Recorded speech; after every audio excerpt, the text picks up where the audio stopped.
Bonjour à tous, ravi de vous retrouver ici. Malgré les circonstances, vous me permettrez d'exprimer un point de vue optimiste. En effet, je vois deux bonnes nouvelles. Tout d'abord, vous êtes là. Ça signifie que vous êtes en bonne santé. La deuxième bonne nouvelle, c'est que la crise sanitaire joue aussi un rôle de révélateur et de catalyste.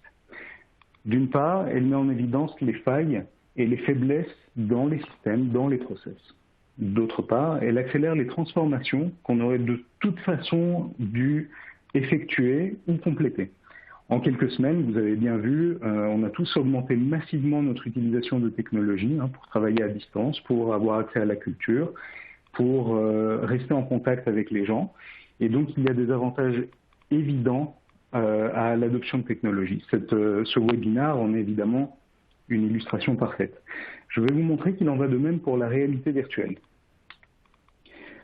Comme vous avez entendu précédemment, le consommateur a augmenté le nombre de canaux auxquels il a recours pour faire ses courses. Il s'agit là d'un comportement observé un peu partout et j'ai voulu vous montrer l'exemple des États-Unis où, en moyenne, le nombre de points de vente visités a augmenté de 25%. Alors certains canaux, ils gagnent évidemment beaucoup plus que d'autres. On a vu, sans grande surprise, online, le e-commerce qui explose. Mais ça signifie surtout qu'il est temps d'accélérer, d'intensifier la transformation et de mieux comprendre le comportement d'achat dans tous les environnements. En fait, on a beaucoup parlé de omnicanal ou multicanal, la différence étant que dans un cas, on fonctionne en silo par type de canal, alors que dans l'autre, on démarre du point de vue du consommateur.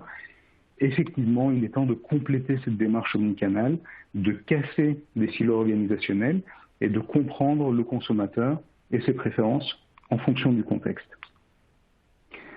Alors, de façon générale, avec cette crise et à la sortie du confinement, sans pour autant avoir une boule de cristal, comme on l'a déjà dit plusieurs fois, on peut s'attendre à des changements de comportement qui vont modifier le contenu du panier ainsi que le mode d'achat.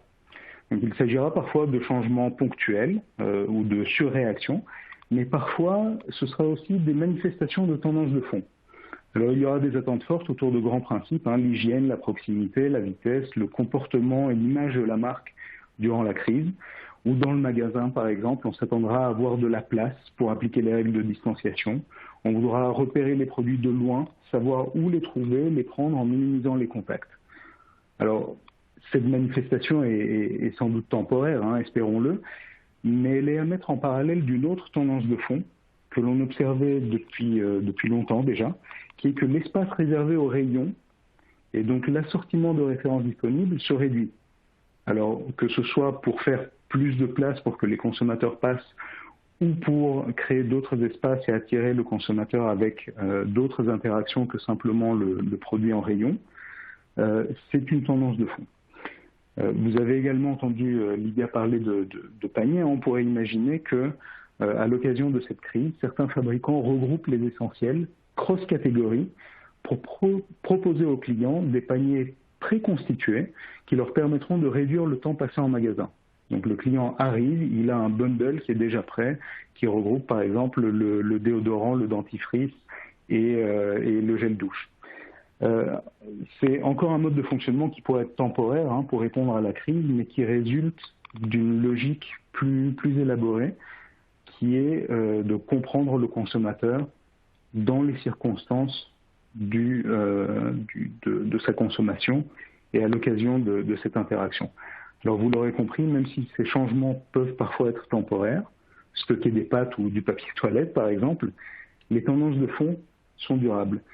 Et donc tout le défi ici, pour revenir à cette problématique de boule de cristal de prédire l'avenir, c'est comment distinguer le signal et le bruit. Comment rester en contact avec le consommateur malgré la distance, adopter une méthode scientifique pour comprendre ce qu'il va faire, ce qu'il souhaite, bien qu'on n'ait plus la possibilité d'être en contact avec lui. Et donc pour rebondir en sortie de confinement, on se tourne vers le numérique, vers la réalité virtuelle. Donc vous connaissez sans aucun doute la réalité virtuelle comme outil de collaboration avec les retailers, donc pour modéliser un point de vente et collaborer sur le design et éventuellement en mode immersif avec des casques de réalité virtuelle. Mais notre technologie permet aussi d'effectuer des recherches à distance sur le comportement et les préférences du consommateur avec un simple navigateur web.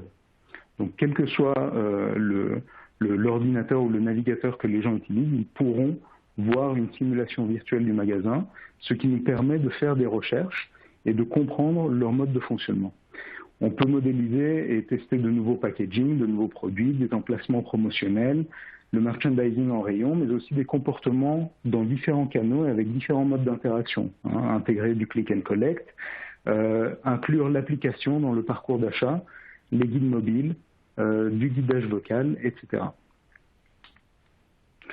Alors cette technologie ne date pas d'hier, donc c'est quelque chose que nous développons depuis plusieurs années et nous proposons des services créatifs et des outils de réalité virtuelle depuis très longtemps. Donc on a développé une librairie qui regroupe plus de 150 environnements virtuels à travers le monde, à travers différents canaux.